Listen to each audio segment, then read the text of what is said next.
যেই বিএনপির নেতা কর্মীদের জন্য গত 15 বছর লড়াই করলাম, তারা আমাকে এখন ধাক্কা দেয়। তো ঠিক আছে, ধাক্কার বদলে তো ধাক্কা আসবেই, তাই না? সেটাই হয়েছে। আমি অ্যাকচুয়ালি সত্যিটা বলতে গিয়ে আমাকে প্রায় মেরে ফেলার মতো একটা অ্যাটাক করা হয়েছে।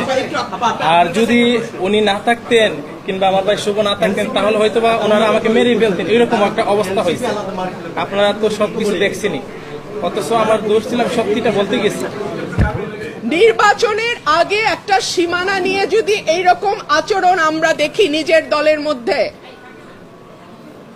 হু নোজ নির্বাচনে কি হবে।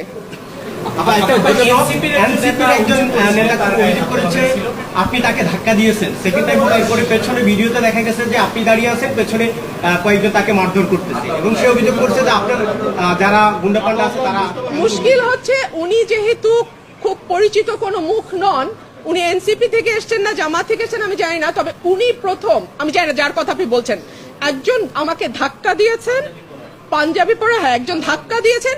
তারপরে আমার লোক তো বসে থাকবেন, আমি তো একজন মহিলা, এবং পরে যখন আমার লোকজনকে মারধর করেছে, আমার লোকজন জবাব দিয়েছে। সিম্পল। এই যে নিজের এমনি তিলে তিলে শেষ করতেছি না, একদিন পুরাটাই শেষ করে দেবো। ভালোবাসা দিচ্ছে দুহাত।